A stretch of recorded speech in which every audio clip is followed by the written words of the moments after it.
I think that we are in a very unique moment in the history of healthcare, at least in this country. That's what every generation thinks.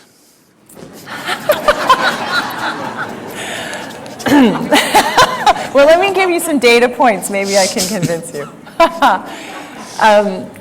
But what I mean by that is, even those of us who may really feel quite attached to the current medical model, to re-look at that in a new way simply because it's not working. And it's not working in a lot of significant ways. It's not working financially. I mean, the statistics, and this audience probably knows them well, the amount of money this country is spending in high-tech medical interventions by far exceeds any other country around the globe, and yet our health outcomes are worse. Interesting now that I live in the Veterans Administration and I interface quite a bit with the Department of Defense, a statistic, I was in a meeting not very long ago and someone from the Department of Defense said, do you know this health in this country is an issue of national security? And I thought for a minute, like, what is he talking about, right? Because 80% of people that walk into a recruitment office for the armed services doesn't even qualify to be considered for service, 80% because of their health status.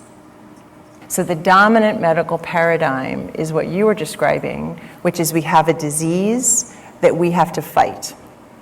And it's revealed in the language that we use, antibiotics, antipsychotics, anti. The concept that disease sits over there and the job of medicine is to fight that battle and win. So this whole concept and this approach to modern medicine has come because you need to understand when they thought of medicine, when they thought of developing some kind of medicine and a system of medical treatment, their problem was only with infectious diseases and contagious diseases. How to treat the plague, how to treat the smallpox, how to treat this. Nobody ever thought of a diabetes or a hypertension or a cardiac problem. They never even considered those things. That did not exist in their radar. In their radar, only infectious diseases did exist. That has to be handled on a war footing, no question about that, because it is a war.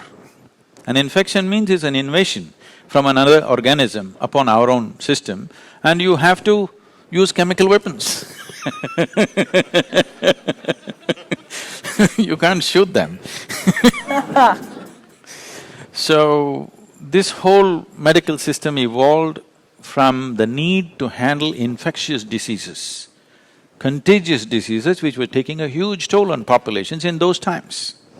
But today we have come to a place where people are on self-help.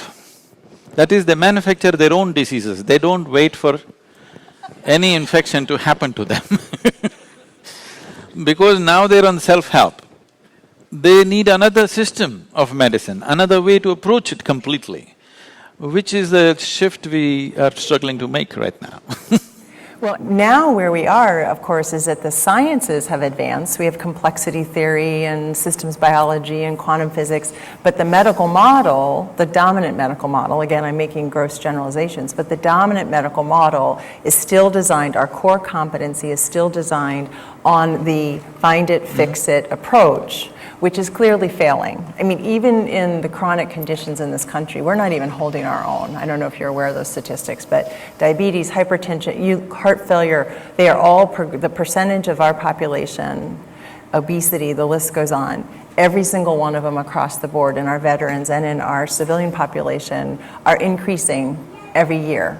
So we're failing, and I believe that uncoupling and removing the boundary, shall we say, between medicine that has been held over here and health and spirituality and whatever labels we want to put on this over here.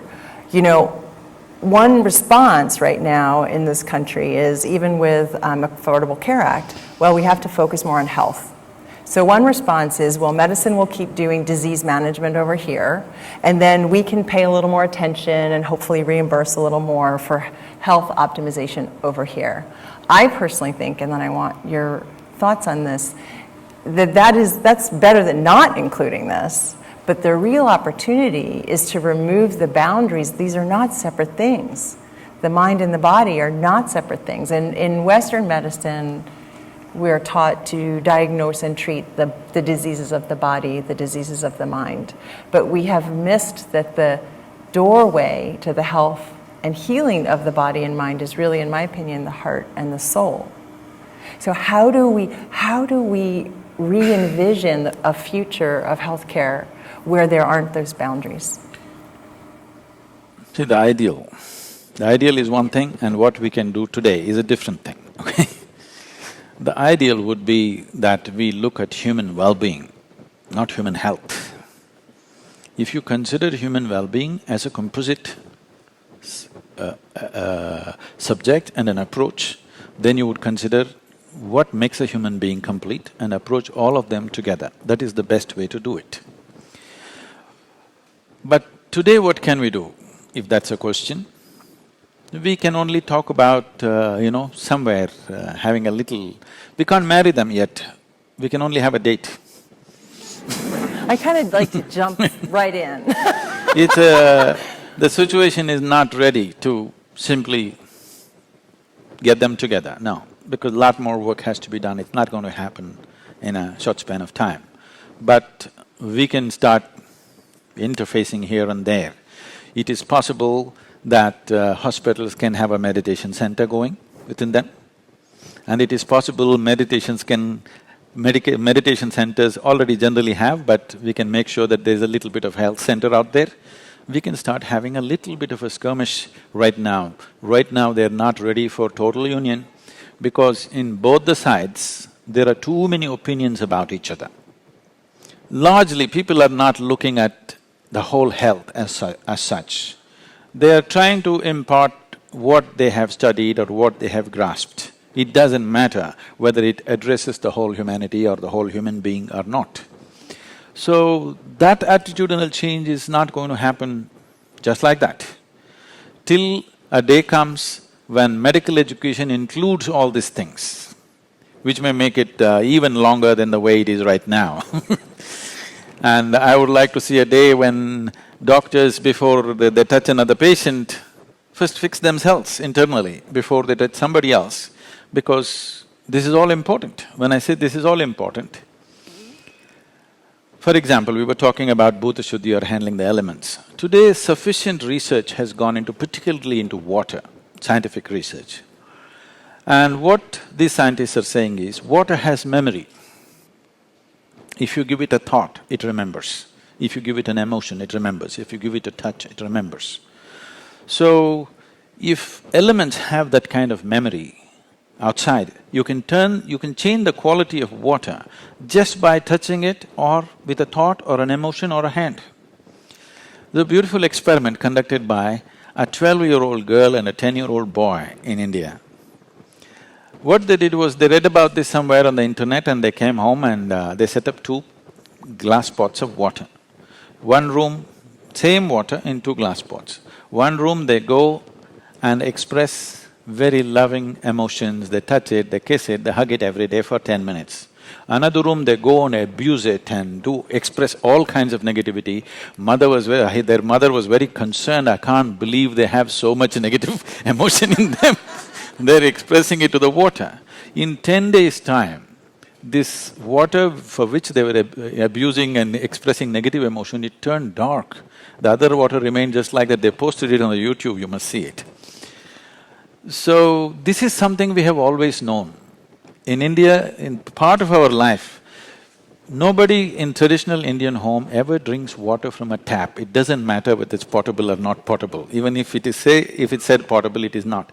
What we do is we take a copper vessel or see here they put otherwise always next to me there's a copper vessel or a brass vessel, and they will take it, they'll wash it with turmeric and tamarind and everything in the night, put water in it, they will apply what is considered sacred symbols on it, they worship this, and then only tomorrow morning it is given to your family. Because water has memory. They're saying if the water is pumped through the pipe, if pumped through the pipe and it's taking 50 bends by the time it comes to your house, by the time it comes to your house, 60% of it, the molecular change in it is such that it is literally turned into poison. But if you take it in your glass and hold it for about 20 minutes, it will undo itself.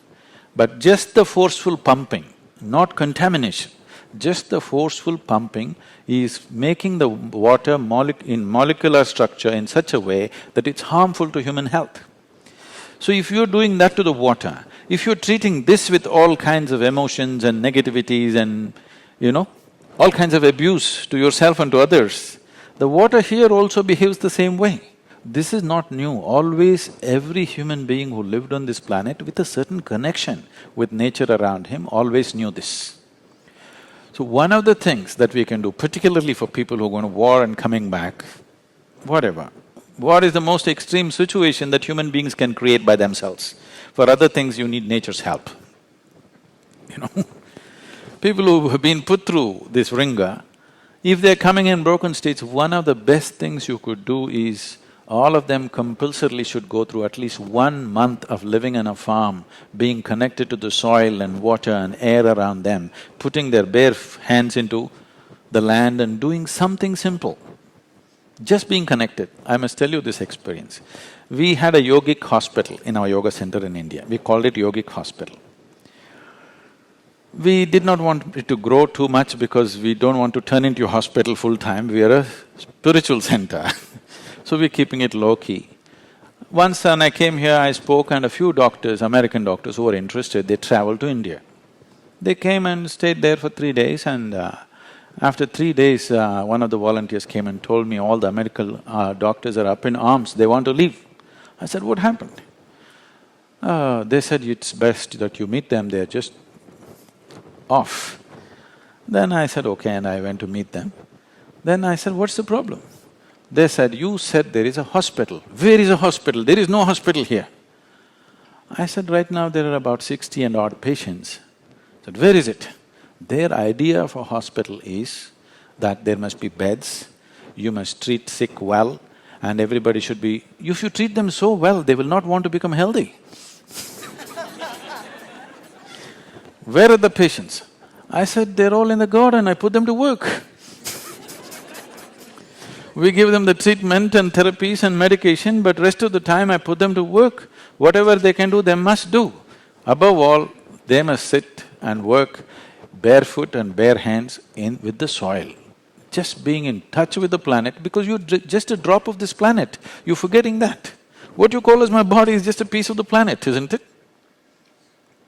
If you lose connection with the source, will you not get disorganized? There are specific scientific ways of doing that. If you cannot do any of those things, at least just let them walk in a farm barefoot, work, do something, you will see at least 60–70% of them will just come out of their problems, just like that, just being in touch with this.